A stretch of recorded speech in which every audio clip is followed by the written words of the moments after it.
Good morning everyone.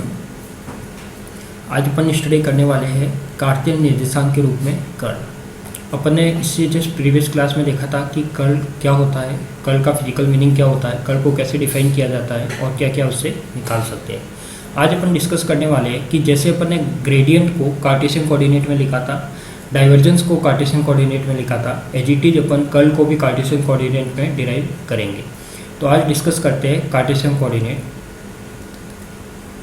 अब इसमें देखते हैं कि अपने पास जो टॉपिक है वो रहेगा कर्ल एज कार्टेशियन कोऑर्डिनेट। तो अपन देखते हैं कि कर्ल ऑफ कार्टेशियन कोऑर्डिनेट अपन देखते हैं कि कैसे इसको डिराइव किया जाता है। तो सबसे फर्स्ट में अपन ने एक डायग्राम एज्यूम किया है। माना कि कोई सदिश क्षेत्र है, उसमें किसी बिंदु O पर सदिश क्षेत्र का मान A कोई वेक्टर है। यहाँ पे एक डायग्राम एज्यूम किया हुआ है, एक रेक्टेंगल है जिसमें मैंने कोई A वेक्टर फील्ड लिया है, उसका सेंटर पॉइंट है O। एक्स वाई तथा जेड एक्स के अनुदिश उसके जो कंपोनेंट है यानी कोई वेक्टर फील्ड था, जैसे अपन ने डाइवर्जेंस में डिराइव किया था एज इट इज कर्ल में होगा, बट डाइवर्जेंस में अपन ने क्या देखा था कि एक्स कंपोनेंट का एक्स के रेस्पेक्ट में चेंज देखा था, एक्स कंपोनेंट में चेंज देखा था, बट यहाँ पे एक्स का वाई के रेस्पेक्ट में चेंज देखा जाएगा क्योंकि ये कर्ल क्या होता है, 3D कंसेप्ट होता है और रोटेशनल में डिफाइन होता है, इसलिए इसका ये जो चेंजेज है वो चेंज हो जाता है यानी एक्सिस चेंज हो जाते हैं। एक्स वाई जेड 3 कंपोनेंट, 3 अक्ष के अकॉर्डिंग इसके 3 कंपोनेंट है ए एक्स ए वाई और ए जेड। माना कि केंद्र बिंदु O के चारों ओर अल्पांश क्षेत्रफल है वो डी ए का एक आयताकार पथ है के एल एम एन जो एक्स वाई तल में स्थित है। तो आयताकार पथ की लंबाई है वो डी एक्स और उसकी चौड़ाई कितनी है डी वाई। तो देखो इस डायग्राम को मैं थोड़ा सा आपके सामने लाता हूँ तो आपको आइडिया लग जाएगा कि क्या है इस डायग्राम में। देखो डायग्राम में सबसे पहले इसका सेंटर पॉइंट है, ये बिल्कुल जो येलो लाइन है ध्यान रखना कि बिल्कुल सेंटर में है। यदि आपको ऊपर नीचे दिखे तो इसको सेंटर में कर लेना। Let the value of the vector field at any point O in A vector field in V A vector. तो यहाँ पे मैं लिख सकता हूँ कि इसका जो वेक्टर फील्ड है वो क्या है, अपने पास ए वेक्टर है। तो यहाँ पे क्या हो जाएगा अपने पास ए वेक्टर, इसका जो सेंटर पॉइंट है वो ए वेक्टर है। फिर इसने लिखा है कि it's component along the x y z axis. तो एक्स वाई जेड एक्सिस यानी ये इसका क्या है अपने पास ए एक्स है, ये वाला जो है कंपोनेंट वो क्या है अपने पास ए वाई है, और इसका जो थर्ड कंपोनेंट है वो क्या अपने पास ए जेड है। यानी यहाँ पर कोई वेक्टर फील्ड ए था जो 3 कंपोनेंट में डिवाइड है। लेट के एल एम एन, तो यहाँ पे एक सरफेस लिया है, यहाँ पे ले लिया अपन ने के एल एम और एन, ये अपन ने इसके नाम दे दिए कि इसका जो पाथ है वो क्या है K L M N be a rectangular path of minor area is d a. इसका जो एरिया ले रखा है वो अपन ने क्या ले रखा है डी ए, और ये वाला एक्स एक्सिस है, एक्स और एक्स डैश है, ये वाला वाई और वाई डैश है। यानी ये जो प्लेन रखा हुआ है किस में रखा हुआ है, एक्स और वाई प्लेन में रखा हुआ है। तो ये रेक्टेंगल है जो एक्स वाई प्लेन में रखा हुआ है। तो मैं लिख सकता हूँ कि the length of the rectangular path is d x and width is d y. अब यदि मैं यहाँ पे डिस्टेंस की बात करता हूँ, ये बिल्कुल क्या है, ये जो लाइन है वो सेंटर में है। यदि मैं ये डिस्टेंस की बात करूँ तो मैं लिख सकता हूँ कि यहाँ से ये डिस्टेंस क्या होगी उसकी बात करते हैं। तो यदि मैं लिखता हूँ कि यहाँ से ये डिस्टेंस की बात करूँ तो ये क्या होनी चाहिए अपने पास डी वाई बाय 2, कहाँ से लेकर यहाँ से लेकर ये वाली डिस्टेंस, ठीक है। ऐसे ही अपने पास यदि मैं नीचे वाली डिस्टेंस की बात करूँ तो ये क्या हो जाएगी माइनस का डी वाई बाय 2, यानी नीचे वाली डिस्टेंस माइनस में आएगी। ऐसे ये वाली जो डिस्टेंस है तो ये हो जाएगी इधर से क्या डी एक्स बाई 2, कितनी हो जाएगी डी एक्स बाई 2, और जो इधर वाली डिस्टेंस है वो कितनी हो जाएगी अपने पास माइनस का डी एक्स बाई 2। तो इसको मैं लिख सकता हूँ माइनस का डी एक्स अपॉन में 2। जैसे मैंने डाइवर्जेंस में डिस्टेंस मेजर आउट की थी वैसे एज्यूम कर ली कि यदि मैं के एल पाथ के लिए बात करता हूँ तो सेंटर पॉइंट से जो के एल है वो minus d Y by 2 distance पे है। ऊपर वाला जो है जो एम से एन पाथ है वो डी वाई बाई 2 डिस्टेंस पे है। यदि एल एम वाला पाथ है वो डी एक्स बाई 2 डिस्टेंस पे है और ये minus D x by 2 distance पे है। सेंटर पॉइंट इसका ओ है, सेंटर पॉइंट इसका ओ है, ठीक है। अब अपन को देखना है कि इसकी डायरेक्शन भी ले लो कि ये अपने पास एक क्लोज पाथ है, तो इसकी मैंने डायरेक्शन ले ली ये वाली, एंटी क्लॉकवाइज मैंने डायरेक्शन ले ली कि ये इसकी क्या है डायरेक्शन है। तो इसका यदि मैं रेखीय समाकलन या लाइन इंटीग्रल लिख सकता हूँ सारों का। तो पहले तो इसका चेंजेस देखते कि वो चेंजेस वाली टर्म अपन को कैसे लिखनी है। तो डायग्राम आपको क्लियर हो गया होगा, जो जो थ्योरी में लिखा है वही अपन ने लिखा है। अब देखो फर्स्ट अपन बात करते हैं किसके लिए, के एल पद के लिए। फर्स्ट अपन किसके लिए बात करते हैं, के एल पद के लिए। तो देखो यहाँ पे यदि मैं के एल पद की बात करूँ, किसकी बात करूँ के एल पद की, तो यहाँ पे ये रहा के एल पद। के एल पद सबसे फर्स्ट किसके अकॉर्डिंग है, तो यदि मैं के एल पद के लिए बात करता हूँ तो एक्स दिशा में सदिश घटक यानी vector component in the direction of x direction. तो मुझे पता है कि एक्स दिशा में जो सदिश घटक है वो कितना है अपने पास, ए एक्स है। कितना है, ए एक्स। तो इसमें क्या आ जाएगा कि एक्स डायरेक्शन में वेक्टर कंपोनेंट है वो है ए एक्स। ऐसे यदि मैं लिखता हूँ कि सदिश ए एक्स का वाई दिशा में परिवर्तन, के एल पद के लिए लिख रहे हैं ए एक्स का यदि मैं वाई डायरेक्शन में चेंज देखता हूँ तो ये चेंज कितना आ जाएगा, तो मुझे पता है कि ये चेंज कितना आ जाएगा डेल ए एक्स, और कौन से डायरेक्शन में चेंज लेना है मुझे, डेल वाई में। जो डाइवर्जेंस में लिया था वो क्या लिया था अपन ने, एक्स डायरेक्शन में चेंज लिया था। तो यहाँ पे क्या हो जाएगा कि के एल ओनली फॉर के एल पद की बात करें, ध्यान रखना कि ओनली फॉर के एल पाथ की बात कर रहे हैं, तो इस वाले पाथ की बात कर रहे हैं तो इसमें इसका कंपोनेंट ए एक्स हो जाएगा, इसका वाई डायरेक्शन में चेंज क्या हो जाएगा, डेल ए एक्स अपॉन में डेल वाई। फिर अपन ने लिखा है के एल पद के लिए ये कितनी डिस्टेंस पर है सेंटर पॉइंट से, minus d Y by two. तो यहाँ पे अपन ने लिखा है कि minus d Y by two दूरी के लिए सदिश घटक ए एक्स में परिवर्तन कितना होगा। तो जैसे डाइवर्जेंस में लिखा था वैसे का वैसे एज इट इज अपन को लिखना है। तो देखो यहाँ पे मैं लिख सकता हूँ कि इसका जो चेंजेज आएगा minus d Y by two distance में वो कैसे आएगा, तो ये आ जाएगा अपने पास क्या, यहाँ पे हो जाएगा डेल ए एक्स, यहाँ पे क्या हो जाएगा अपने पास डेल ए एक्स अपॉन में डेल वाई, और यहाँ पे जो चेंजेज आया था वो कितना आएगा, माइनस का डी वाई बाई टू, क्योंकि सेंटर पॉइंट से के एल पाथ कितने डिस्टेंस पर है, minus d Y by two distance पर है। इसके बाद यदि के एल पद का कुल सदिश घटक लिखना है तो कुल सदिश घटक ए एक्स तो पहले ही था, ठीक है, इसमें ये माइनस आगे आ जाएगा और ये क्या हो जाएगा डेल ए एक्स अपॉन में क्या हो जाएगा डेल वाई, और साथ में क्या हो जाएगा डी वाई बाई टू। ये वाला इसका कुल सदिश घटक आ जाएगा, ये क्या कहलाएगा इसका कुल सदिश घटक। अब यदि मैं के एल पद का लाइन इंटीग्रल लिखता हूँ या क्या लिखता हूँ, टोटल वेक्टर कंपोनेंट ऑफ के एल पार्ट, यदि मैं इसका लाइन इंटीग्रल लिखता हूँ तो ये लाइन इंटीग्रल क्या हो जाएगा, ये हो जाएगा अपने पास ए एक्स माइनस का हो जाएगा अपने पास डेल ए एक्स अपॉन में हो जाएगा अपने पास डेल वाई, और साथ में क्या हो जाएगा डी वाई बाई टू, और इसका जो लाइन इंटीग्रल कौन से पद के अकॉर्डिंग था डी एक्स, तो ये क्या हो जाएगा डी एक्स। तो ये इसका क्या हो जाएगा लाइन इंटीग्रल हो जाएगा, ये इसका क्या हो जाएगा लाइन इंटीग्रल। तो ये तो अपन ने बात की किसकी, के एल पद की। अब एज इट इज यदि मैं एम एन पद की बात करूँ तो देखो सेकंड है वो है अपने पास एम एन पद का कुल सदिश घटक यानी total vector component of M N path and M N path का। इसी सिमिलरली जैसे मैंने ये के एल पद का इतनी सारी टर्म लिखी है तो उसमें अब यहाँ पे डायरेक्ट लिखूंगा एम एन पद का टोटल वेक्टर कंपोनेंट कितना है और इसका लाइन इंटीग्रल कौन सा है। तो देखो एम एन पद डायग्राम में पहले देखो कि कौन सा है, तो देखो आपको एम एन पद दिख रहा होगा, कौन सा दिख रहा है एम एन पद। तो एम एन पद का जो वेक्टर कंपोनेंट है तो जो के एल था उसका जस्ट ऑपोजिट है, केवल चेंज क्या होगा यहाँ पे ये minus d Y by two distance था और यहाँ पे कितना आ रहा है d Y by two distance, यानी क्या हो जाएगा अपने पास ए एक्स वाई कंपोनेंट में चेंज हो जाएगा डेल ए एक्स अपॉन में डेल वाई, और एम एन पद की बात करेंगे तो ये क्या हो जाएगा प्लस का डी वाई बाई टू के लिए चेंज आ जाएगा। तो इसको मैं वहाँ पे डायरेक्ट लिख सकता हूँ, और कौन से एक्स के अकॉर्डिंग है, ये भी कौन से एक्स के अकॉर्डिंग है डी एक्स के अकॉर्डिंग है। तो इसकी जो सेकंड लाइन आएगी वो क्या आ जाएगी अपने पास, तो ये हो जाएगा अपने पास एम एन पाथ। तो एम एन पाथ का जो अपने पास वैल्यू है वो क्या है अपने पास, एम एन पाथ का यदि मैं टोटल वेक्टर कंपोनेंट लिखता हूँ तो ए एक्स तो आएगा ही, और इसकी डिस्टेंस चेंज होकर क्या हो जाएगी डेल ए एक्स अपॉन में क्या हो जाएगा डेल वाई, और साथ में क्या हो जाएगा डी वाई बाई टू, ये हो जाएगा।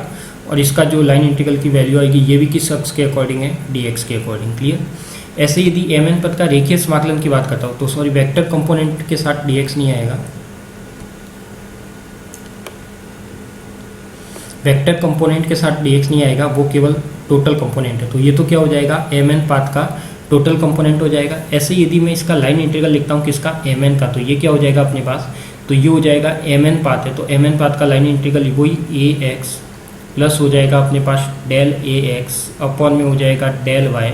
साथ में क्या हो जाएगा डी वाई बाई टू।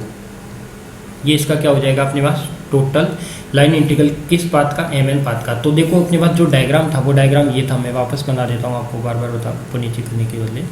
इस टाइप का कोई डायग्राम था, यहाँ पे अपने पास ये के लिया है, ये एल लिया है, ये एम लिया है और ये एन लिया है। तो डायरेक्शन मैंने ये वाली ली थी, इसकी टोटल ये वाली डायरेक्शन थी। अब इसका सदिश घटक लिया था तो यहाँ पे अपन ने लिया था ये वाली distance minus d Y by two थी, ये डी वाई बाई टू थी, ये डी एक्स बाई टू था और ये minus D x by two था। अब यदि मैं एल एम पद की बात करता हूँ तो एल एम पद कौन सा है, एल एम पद ये वाला है। तो इसका जो लाइन इंटीग्रल आएगा वो क्या आएगा, तो देखो इसका जो कंपोनेंट है, इसका कंपोनेंट अब क्या हो जाएगा, ए वाई का एक्स डायरेक्शन में चेंज, क्या हो जाएगा, ए वाई का एक्स डायरेक्शन में चेंज। तो ए वाई का एक्स डायरेक्शन में चेंज कितना आएगा, तो मैं लिख सकता हूँ कि ए वाई का एक्स डायरेक्शन में चेंज, तो ये हो जाएगा डेल ए वाई अपॉन में डेल एक्स हो जाएगा। कितनी डिस्टेंस के लिए है, यहाँ से ये डिस्टेंस कितनी है, प्लस का डी एक्स बाई टू है, तो क्या हो जाएगा प्लस का डी एक्स बाई टू। तो इसका लाइन इंटीग्रल क्या आएगा, ये आ जाएगा अपने पास क्या, ए वाई, साथ में हो जाएगा अपने पास प्लस का डेल ए वाई अपॉन में हो जाएगा डेल एक्स, साथ में हो जाएगा अपने पास क्या डिस्टेंस कितनी, डी एक्स बाई टू। ये तो हो जाएगा इसका टोटल वेक्टर कंपोनेंट किसका, एल एम पाथ का। और इसका जो लाइन इंटीग्रल की टर्म में लिखूंगा तो यहाँ पे देखो लाइन इंटीग्रल के लिए डी एक्स आएगा और ये कौन से एक्स के अकॉर्डिंग है, एल और एम वाई एक्स के अकॉर्डिंग है, तो ये क्या हो जाएगा डी वाई। एच यदि मैं एन के की बात करता हूँ जस्ट इसका ऑपोजिट, तो एन के लिए जो ये वाली डिस्टेंस होती है वो क्या होती है minus D x by two. तो ये वाला कंपोनेंट क्या हो जाएगा, ए वाई माइनस का डेल ए वाई अपॉन में हो जाएगा डेल एक्स, और यहाँ पे क्या हो जाएगा डी एक्स बाई टू, जो माइनस था वो मैंने आगे ले लिया, और यहाँ पे भी वेक्टर कंपोनेंट क्या हो जाएगा अपने पास, डी वाई हो जाएगा। क्लियर। तो ये तो हो गया अपने पास देखो वन, ये है के एल पद का फर्स्ट इक्वेशन, सॉरी ये है के एल पद का फर्स्ट इक्वेशन, ये कोई इक्वेशन नहीं है, इसको हटा देते हैं हम, ये तो ओनली कंपोनेंट है वेक्टर का। ऐसे अपने पास जो सेकंड आया है वो आया है अपने पास एम एन पाथ का लाइन इंटीग्रल ये वाला, थर्ड आया ये वाला और फोर्थ आया है ये वाला। अब यदि मैं इसके टोटल लाइन इंटीग्रल को लिखूँ, क्या लिखूँ मैं इसमें, क्लोज पाथ के लिए टोटल लाइन इंटीग्रल को लिखूँ, तो ये वाली टर्म क्या आएगी, तो उसको देखते हैं। तो यहाँ पे मैं लिख सकता हूँ कि इस डायग्राम के अकॉर्डिंग यदि मैं इसका टोटल लाइन इंटीग्रल लिखूँ तो टोटल लाइन इंटीग्रल क्या आना चाहिए अपने पास, ए वेक्टर डॉट का क्या होता है अपने पास डी एल वेक्टर। तो इस लाइन इंटीग्रल को यदि मैं 4 पार्ट में डिवाइड कर सकता हूँ, एक तो क्या हो जाएगा के से एल, क्या हो जाएगा अपने पास के से एल, और यहाँ पे हो जाएगा A vector dot D L vector. Clear. Second part क्या हो जाएगा अपने पास एल से एम, सेकेंड क्या हो जाएगा एल से एम, और वो क्या हो जाएगा ए वेक्टर डॉट का क्या हो जाएगा अपने पास डी एल वेक्टर। क्लियर। फिर अपने पास दो टर्म माइनस में आएगी, तो देखो ये वाला तो प्लस में जा रहा था, प्लस एक्स के अकॉर्डिंग है तो प्लस में लिखा, ये वाला प्लस वाई के अकॉर्डिंग है तो प्लस में लिखा। अब ये वाला माइनस वाई एक्स के अकॉर्डिंग है तो ये रिजल्ट किस में आएगा, माइनस में आएगा। तो ये क्या हो जाएगा अपने पास एम से एन, और यहाँ पे क्या हो जाएगा अपने पास ए डॉट का डी एल। ऐसे अपने पास माइनस का एन से के क्या हो जाएगा एन से के, और यहाँ पे क्या हो जाएगा अपने पास ए वेक्टर डॉट का क्या हो जाएगा अपने पास डी एल वेक्टर, ये हो जाएगा। तो यहाँ से मैंने क्या किया, सबसे पहले डायग्राम में जो 4 पाथ थे K L, L M, M N और एन के, इन सब का क्या लिख दिया, लाइन इंटीग्रल लिख दिया। और लाइन इंटीग्रल पहले उसका कंपोनेंट लिखा, कंपोनेंट में चेंज लिखा, डिस्टेंस के लिए चेंज लिखा, टोटल कंपोनेंट लिखा, और हर पाथ का क्या लिख दिया, लाइन इंटीग्रल लिख दिया। अब अपने पास सारी वैल्यू है K L A dot D L, ये वाली वैल्यू कौन सी है, देखो यहाँ पे एक तो क्या आ जाएगा अपने पास क्लोज आ जाएगा, यहाँ पे जो अपने पास आएगा कि ये कंप्लीट बंद पद था, इसका जो रेखीय समाकलन है इन 4 टर्म से मिलकर बना है। तो अपने पास फर्स्ट इक्वेशन है वो के से एल ए डी एल की वैल्यू है, सेकंड थर्ड फोर्थ, ये सेकंड है, ये थर्ड है और ये फोर्थ है, इन सब की ये वैल्यू यहाँ पे पुटअप करनी है। तो देखो यहाँ पे मैंने वर्ड में लाइन इंटीग्रल लिखा हुआ है, इसका मतलब इसकी वैल्यू है ये। यहाँ पे मैंने एल एम पाथ का लाइन इंटीग्रल है, एल एम पाथ इसकी वैल्यू है, एम एन इसकी वैल्यू है और के एन इसकी वैल्यू है।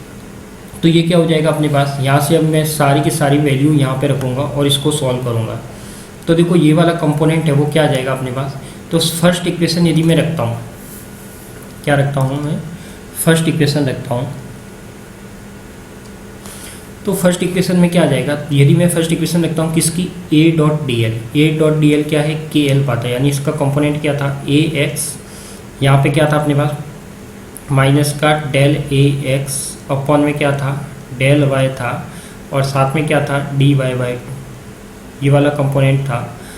ठीक है, और इसके जो ब्रैकेट में जो था बाहर वो कौन से एक्स के अकॉर्डिंग था, डी एक्स के अकॉर्डिंग, तो ये मैंने डी एक्स रख दिया। तो इक्वेशन नंबर फर्स्ट आपके नोट्स में देख सकते हो आप, ये इक्वेशन थी। एजिटिज अपने पास जो सेकेंड है वो क्या है अपने पास एल एम पाथ की, तो ए वाई हो जाएगा प्लस का हो जाएगा अपने पास क्या डेल ए वाई अपॉन में क्या हो जाएगा अपने पास डेल एक्स हो जाएगा, और इसकी जो डिस्टेंस हो जाएगी वो क्या हो जाएगी डी एक्स बाई टू, और ये वाला जो पाथ हो जाएगा वो कौन सा हो जाएगा अपने पास डी वाई हो जाएगा। ऐसे ही ये माइनस आ जाएगा, और m से n वाली टर्म है, तो जो इस ये वाली टर्म थी k से l उसकी जस्ट ऑपोजिट है m से n। ये प्लस एक्सिस में था, ये माइनस एक्सिस में है, तो ये वाली टर्म क्या हो जाएगी अपने पास ए एक्स, यहाँ पे हो जाएगा अपने पास क्या, ये हो जाएगा अपने पास क्या डिस्टेंस हो जाएगी प्लस में, तो ये हो जाएगा अपने पास प्लस का डेल ए एक्स अपॉन में हो जाएगा डेल वाई, साथ में हो जाएगा अपने पास क्या डी वाई बाई टू, और साथ में हो जाएगा अपने पास डी कौन सा x। ऐसे ही जो माइनस वाली टर्म है तो वो टर्म हो जाएगी अपने पास क्या, लास्ट वाली टर्म क्या है अपने पास n के, तो n के वाली टर्म क्या है ये वाली, तो ये हो जाएगा अपने पास ए वाई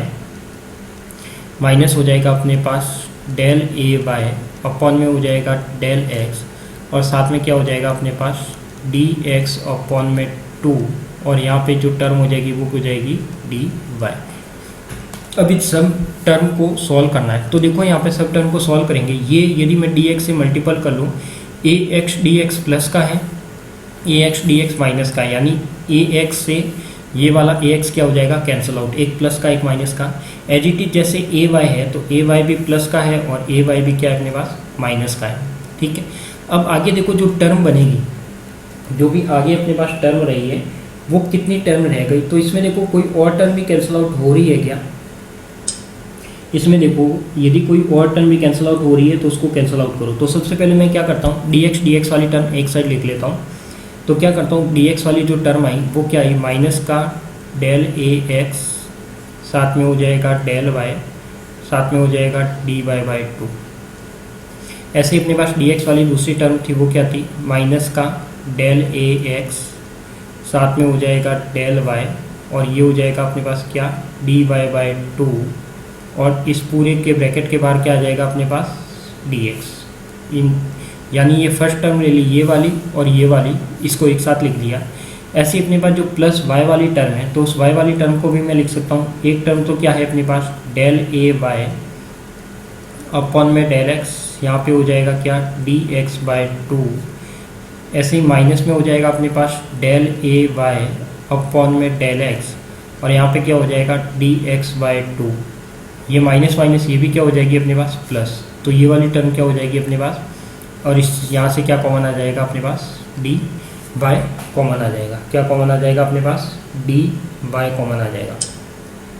अब यहाँ से जो ये टू वाली टर्म है, यानी ये वाली टर्म तो क्या बताएगा माइनस का टू, दोनों ऐड हो जाएगी तो डेल ए एक्स अपॉन में हो जाएगा डेल वाई, साथ में हो जाएगा अपने पास D Y by two, clear. और साथ में जो डी एक्स है और क्या अपने पास जो साथ में डी एक्स है वो चल ही रहा है। ऐसे अपने पास ये हो जाएगी टर्म प्लस का टू, यहाँ पे हो जाएगा डेल ए वाई अपॉन में हो जाएगा डेल एक्स, साथ में क्या हो जाएगा डेल एक्स, और साथ में क्या हो जाएगा डी एक्स बाई टू, और यहाँ पे ये वाली टर्म हो जाएगी डी वाई। टू से टू कैंसिल आउट, क्या होगा अपने पास ये टू से ये टू कैंसिल आउट, ये टू से ये टू कैंसिल आउट। अब अपने पास जो भी टर्म बचेगी तो वो टर्म एज इट इज लिखनी है।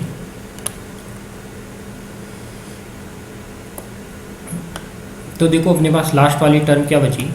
तो लास्ट वाली टर्म अपने पास बची उसकी बात करेंगे। तो यहाँ पर जो टर्म रही वो रही अपने पास क्या माइनस का, इसको मैं ऐसे लिख सकता हूँ डेल ए वाई, प्लस वाली पहले लिख लूँ डेल ए वाई अपॉन में डेल एक्स, यहाँ पे क्या रह गया डी एक्स और डी वाई, ठीक है। ऐसे ही माइनस का क्या हो जाएगा डेल ए एक्स अपॉन में क्या हो जाएगा डेल वाई, और साथ में क्या हो जाएगा डी वाई और डी एक्स। यानी मेरे पास ये वाली टर्म रह रही है, क्या रह रही है अपने पास ये वाली टर्म रह रही है। तो क्या मैं इसको ऐसे लिख सकता हूँ, मुझे पता है कि जो ये डी एक्स और डी वाई है, डी एक्स और डी वाई क्या बताता है अपने पास एरिया बताता है डी ए। तो मैं लिख सकता हूँ कि ये वाली जो टर्म है यानी जो लाइन इंटीग्रल था कंप्लीट पथ का ए वेक्टर डॉट का डी एल, और इसकी नाम था के एल एम एन और के, कंप्लीट लाइन इंटीग्रल आएगा वो ये वाली टर्म आ जाएगी डेल ए वाई अपॉन में हो जाएगा डेल एक्स, माइनस का हो जाएगा डेल ए एक्स, और अपॉन में क्या हो जाएगा डेल वाई, ये वाली टर्म, और इसके जो बाहर आ जाएगा वो क्या आ जाएगा अपने पास डी ए। यानी सभी का लाइन इंटीग्रल लिखने के बाद उसको सॉल्व करने के बाद अपने पास जो टर्म आई उस इक्वेशन को मैंने नंबर दे दिया 5, यानी ये वाली टर्म आएगी। अब इसमें क्या करना है, लास्ट में अपन ने लिखा है कि कर्ल को डिफाइन कौन करता है, तो अपने पास ये फाइनल टर्म आ गई A.dl line integral complete one path के लिए ये वाली टर्म डिफाइन होगी। इसके बाद अपन को बात करनी है कि यदि मैं कर्ल की डेफिनेशन लूँ, यहाँ पे क्या लूँ, कर्ल की डेफिनेशन लूँ, तो देखो यहाँ पे लिखा हुआ है कर्ल की डेफिनेशन में कि कर्ल की परिभाषा के अनुसार किसी क्षेत्रफल अल्पांश को परिबद्ध करने वाला बंद पृष्ठ के अनुदिश सदिश क्षेत्र का रेखा समाकलन या परिसंचरण प्रति एकांक क्षेत्रफल पृष्ठ तल के लंबवत दिशा में सदिश क्षेत्र के कर्ल के घटक के बराबर होता है। अपन ने डिफाइन किया था कि according to the definition of the curl the line integral और circulation of a vector field along a close surface bounding in area fraction per unit area is equal to the component of the curl of the vector field in the direction perpendicular to the surface of plane. अपन ने define किया था क्या, अपन ने define किया था ये कि अपने पास क्या होता है, कर्ल होता है, यहाँ पे क्या होता है अपने पास कोई भी कर्ल ए वेक्टर होता है, और यदि मैं इसका जेड कंपोनेंट लिखूँ, यदि मैं इसकी बात करूँ जेड कंपोनेंट की, इस जेड कंपोनेंट को मैं ऐसे भी लिख सकता हूँ, जेड कंपोनेंट की बात करूँ, या फिर मैं इसको ऐसे लिख सकता हूँ कर्ल ए वेक्टर, और जेड कंपोनेंट के लिए इसमें क्या लगा दूँ मैं, डायरेक्शन के कैप लगा सकता हूँ। तो ये वाली जो टर्म आएगी डेफिनेशन के अकॉर्डिंग वो बनेगी limit D A raise to 0 बनेगा, और यहाँ पे क्या हो जाएगा A vector dot D L vector, और अपॉन में क्या हो जाएगा अपने पास डी ए हो जाएगा, ये वाली टर्म हो जाएगी। अब मुझे पता है कि यहाँ पे जो line integral A dot D L के L M N close path के लिए जो वैल्यू है वो ये वाली है, यानी मैं कर्ल ए वेक्टर यहाँ पे इसका जो जेड कंपोनेंट आ रहा है उसके इक्वल में ये वाली वैल्यू लिख सकता हूँ कि limit D A raise to 0। यदि मैं इसकी वैल्यू यहाँ पे ये इक्वेशन 5 से वैल्यू रखता हूँ तो ये क्या हो जाएगा डेल ए वाई अपॉन में डेल एक्स, माइनस का हो जाएगा अपने पास डेल ए एक्स अपॉन में क्या हो जाएगा डेल वाई, ठीक है। और अपॉन में जो डी ए यहाँ भी था और इसके अपॉन में भी क्या चल रहा है अपने पास डी ए चल रहा है, तो ये डी ए से डी ए क्या हो जाएगा यहाँ पे कैंसिल आउट हो जाएगा, तो ये डी ए से डी ए यहाँ पे कैंसिल आउट, यानी अपने पास जो फाइनल टर्म बचेगी वो टर्म बचेगी क्या डेल ए वाई अपॉन में हो जाएगा डेल एक्स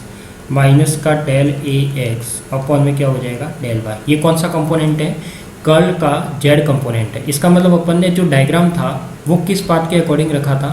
वो अपन ने रखा था एक्स वाई पाथ में, जो रेक्टेंगुलर शेप था वो अपन ने रखा था किस पाथ में एक्स वाई पाथ में, उसको मैंने रखा था एक्स वाई पाथ में, तो उसका जो रिजल्ट आया है वो किस कंपोनेंट में आया है जेड कंपोनेंट में। तो यहाँ पे मैं लिख सकता हूँ कि कर्ल ए वेक्टर, इसको मैं क्या लिख सकता हूँ कर्ल ए वेक्टर, और कौन सा कंपोनेंट की बात कर रहे हैं जेड कंपोनेंट की, या फिर मैं लिख सकता हूँ कर्ल ए वेक्टर साथ में क्या लगा दूँ यहाँ पे के कैप लगा दूँ, तो इसकी जो वैल्यू आएगी वो क्या आ जाएगी डेल ए बाय अपॉन में हो जाएगा डेल एक्स माइनस का हो जाएगा डेल ए एक्स अपॉन में क्या हो जाएगा डेल वाई। यानी ये जो कंपोनेंट आया है वो किसका आया है अपने पास जेड कंपोनेंट आया है, ये वाला जो कंपोनेंट आया है वो किसका आया है अपने पास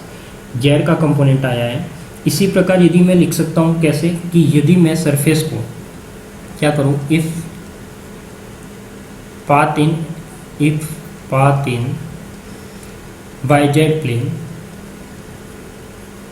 yz plane and xz plane, यदि मैं जो अपने पास रेक्टेंगुलर पाथ था इस आयत को, इस पाथ को या ये क्लोज जो सरफेस था इस सरफेस को यदि मैं yz में रखता हूँ और xz में रखता हूँ तो क्या रिजल्ट बनेगा, तो जैसे मैंने xy प्लेन में रखा था तो उसका z कंपोनेंट का रिजल्ट निकला है ये वाला। ऐसे यदि मैं yz में रखूँगा यानी xy में रखने पर z का रिजल्ट आया है तो yz में रखने पर किसका आएगा x कंपोनेंट का रिजल्ट आएगा, किसका आएगा x कंपोनेंट का रिजल्ट आएगा। और सभी को पता है कि x कंपोनेंट का रिजल्ट आएगा तो वो क्या बनेगा, इसको मैं ऐसे भी लिख सकता हूँ कर्ल ए वेक्टर डॉट में हो जाएगा अपने पास आई कैप इज इक्वल टू ये वाली जो वैल्यू है वो हो जाएगी डेल ए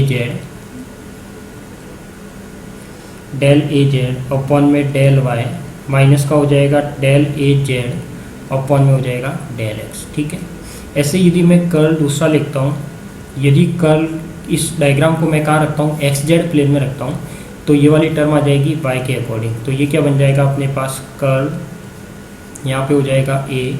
साथ में हो जाएगा यहाँ पे जे कैप, और यहाँ पे जो वैल्यू आएगी वो वैल्यू क्या हो जाएगी अपने पास, यदि वाई के अकॉर्डिंग करूँ तो डेल ए एक्स अपॉन में क्या हो जाएगा अपने पास, del Z minus del A Z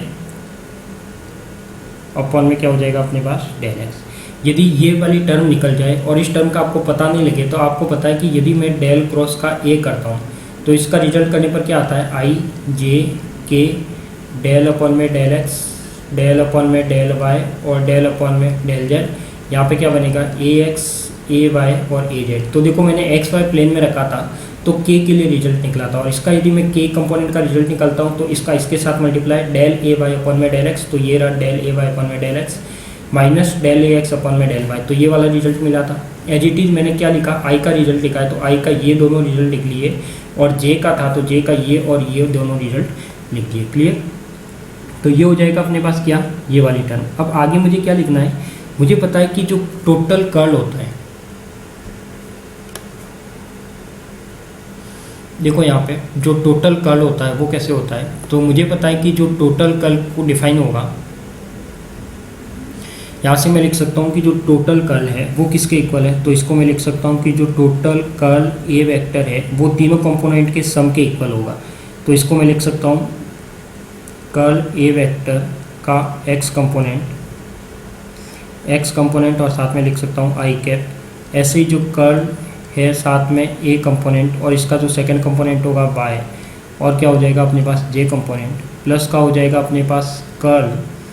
A vector और साथ में क्या हो जाएगा अपने पास जेड कंपोनेंट है, इसका मतलब के वेक्टर।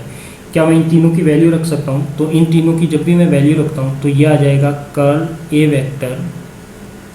इज इक्वल टू, इस तीनों की वैल्यू है मेरे पास क्या, देखो ये वाली टर्म हो जाएगी अपने पास डेल ए वाई अपॉन में हो जाए, पहले एक्स कंपोनेंट रखा है सॉरी, तो एक्स कंपोनेंट की पहले वैल्यू रखो। देखो एक्स कंपोनेंट कहाँ से आएगा, तो एक्स कंपोनेंट यहाँ से आएगा, एक्स कंपोनेंट ये है ये वाला, तो इसका रिजल्ट आ जाएगा अपने पास क्या, डेल ए जेड अपॉन में डेल वाई माइनस का हो जाएगा डेल ए जेड अपॉन में डेल एक्स, और इसके साथ डायरेक्शन क्या आ जाएगी अपने पास, आई कंपोनेंट है तो आई कैप आ जाएगा। क्लियर। ऐसे अपने पास जो y वाला है, तो y का रिजल्ट आएगा वो क्या आएगा अपने पास, प्लस का डेल ए एक्स अपॉन में क्या हो जाएगा डेल जेड माइनस का हो जाएगा डेल ए जेड अपॉन में डेल एक्स, और इसका जो रिजल्ट आएगा डेल ए एक्स अपॉन में डेल जेड माइनस का डेल ए जेड अपॉन में डेल एक्स, तो इसका जो भी रिजल्ट आएगा वो क्या हो जाएगा अपने पास, ये हो जाएगा जे का कंपोनेंट। ऐसे ही अपने पास प्लस जो जेड वाला कंपोनेंट है वो आ जाएगा, तो डेल ए वाई अपॉन में हो जाएगा डेल एक्स माइनस का डेल ए एक्स अपॉन में क्या हो जाएगा डेल वाई, और इसका जो रिजल्ट है वो कौन से कंपोनेंट का है, के कंपोनेंट का। तो जो कर्ल था वो आई जे के तीन कंपोनेंट से मिलकर बना था, तो तीनों कंपोनेंट लिख दिए, आई का रिजल्ट, जे का रिजल्ट और के का रिजल्ट। तो देखो यहाँ पे सबसे पहले क्या आया, ये वाली टर्म आई, फर्स्ट टर्म है वो आई का कंपोनेंट है, सेकेंड है वो क्या है अपने पास जे का कंपोनेंट है। तो क्या मैं इस कर्ल को ऐसे इस टर्म में लिख ही सकता हूँ, ये वाला जो टर्म है लास्ट वाली डेल क्रॉस ए, तो इसको मैं क्या लिख सकता हूँ कि यदि ये वाली टर्म को वापस मैं डिटर्मिनेट या सारणिक या मैट्रिक्स की फॉर्म में लिखूँ, ये वाली जो टर्म आई है इसको मैं ऐसे लिख सकता हूँ, कैसे कि ये हो जाए अपने पास डेल क्रॉस का ए वेक्टर इज इक्वल टू क्या हो जाएगा अपने पास आई जे के डेल अपॉन में डेल एक्स, डेल अपॉन में डेल वाई और डेल अपॉन में डेल जेड, और जो यहाँ पे कंपोनेंट हो जाएगा ए एक्स ए वाई और साथ में क्या हो जाएगा ए जेड, ये इसका कंपोनेंट हो जाएगा। और यदि मैं इसको सॉल्व करता हूँ तो एज इट इज ये वाली टर्म आ जाएगी। देखो इसका आई कंपोनेंट सॉल्व करूँ, क्या करूँ मैं, इसका आई कंपोनेंट सॉल्व करूँ तो ये वाली टर्म क्या आ जाएगी, डेल ए जेड अपॉन में क्या हो जाएगा डेल वाई माइनस का डेल ए वाई अपॉन में क्या हो जाएगा डेल जेड। देखो आई का कंपोनेंट ये है क्या, डेल ए जेड अपॉन में डेल वाई अपॉन में क्या आएगा अपने पास, सॉरी ये अपन ने क्या कर दिया, आई कंपोनेंट सॉल्व करें तो यहाँ जेड आएगा। क्लियर। तो ये क्या आ जाएगा, आई कंपोनेंट में ये वाला और ये वाला हट जाएगा, तो इन दोनों का मल्टीपल होगा, तो डेल ए जेड अपॉन में डेल वाई और डेल ए वाई अपॉन में डेल जेड। क्या वो इसमें कुछ चेंज आ गया क्या? अपने पास जो फर्स्ट टर्म लिखी है अपन ने वो लिखा है एक्स कंपोनेंट का, तो एक्स में डेल ए जेड अपॉन में डेल वाई आ जाएगा। यहाँ अपन ने कुछ चेंजेस लिख दिया शायद ऊपर वाली टर्म में, इसको वेरीफाई कर लो एक बार। देखो यहाँ पे जो ये आई वाली टर्म लिखी है, इस आई वाली टर्म में दोनों जेड कंपोनेंट पॉसिबल नहीं है। जो आई वाली अपन ने टर्म लिखी है उसमें एक जेड है तो एक वाई है, यहाँ ध्यान रखना। ये जेड वाला कंपोनेंट नहीं है, ये वाई वाला कंपोनेंट है, क्योंकि दोनों टर्म सेम तो नहीं हो सकती। ये क्या अपने पास ए वाई है, ये क्या हो जाएगा अपने पास ए वाई, तो ये यहाँ भी क्या कर लेना आप ए वाई कर लेना, तो यहाँ पे क्या आएगा अपने पास ए वाई ही आएगा। ये क्या आ जाएगा अपने पास ए वाई, ये वाला कंपोनेंट आएगा। क्लियर? ऐसे ही यदि मैं दूसरा कंपोनेंट लिखूँ,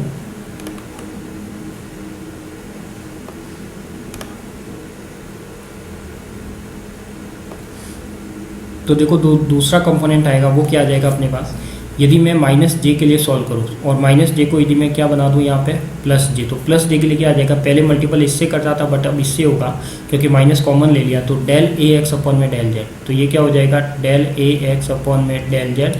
माइनस हो जाएगा डेल ए जेड अपॉन में क्या हो जाएगा डेल एक्स। ये वाला कौन सी टर्म हो जाएगी के। ऐसे अपने पास के वाली जो टर्म आएगी वो हो जाएगी डेल ए वाई अपॉन में डेल एक्स माइनस का हो जाएगा डेल ए एक्स अपॉन में। अब देखो ये वाली टर्म और ये वाली टर्म एज इट इज है क्या, इक्वल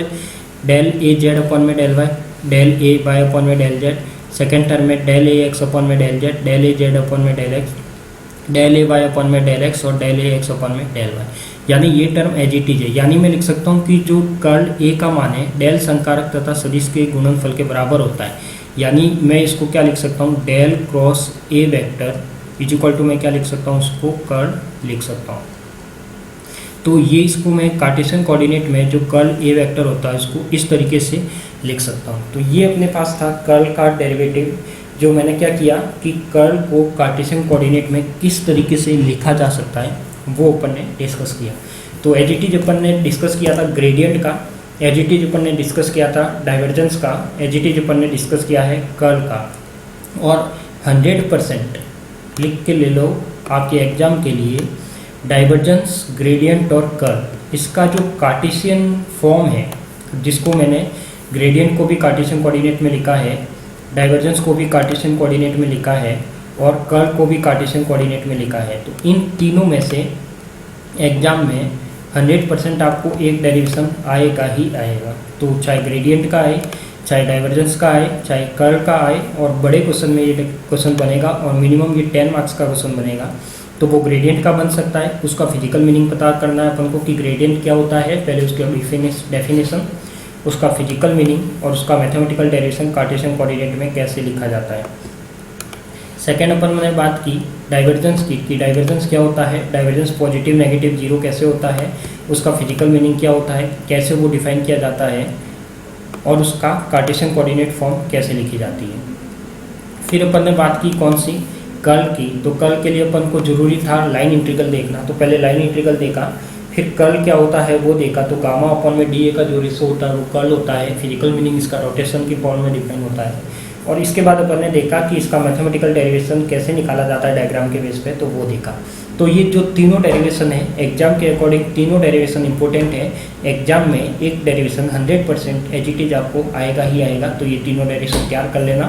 तो आपके अकॉर्डिंग आप इसमें पूरे मार्क्स कवर कर सकते हो। और यदि एज इट इज, यदि आपको हिंदी मीडियम या इंग्लिश मीडियम में नोट्स चाहिए, वैसे तो आपको नोट्स की फॉर्म में ही आपको कंप्लीट यहाँ पे समझाया गया है, डायग्राम के साथ सब कुछ लिखा गया है, यहाँ से भी आप नोट्स बना सकते हो। और यदि आपको नोट्स पीडीएफ की फॉर्म में चाहिए तो आप अपना जो क्लास का बीसीएस फिजिक्स क्लास करके टेलीग्राम चैनल है उसको ज्वाइन करिएगा। उस टेलीग्राम चैनल में आपको as it is BSc second semester के नोट्स प्रोवाइड करा दिए जाएंगे। और ये क्लास जिस तक नहीं पहुँची है तो आपको शेयर करना है इस क्लास को कि ये ज़्यादा से ज़्यादा लोगों तक पहुँचे और उनका भी बेनिफिट हो। ठीक है, तो आज के लिए तो इतना ही, मिलते हैं अपन नेक्स्ट क्लास में।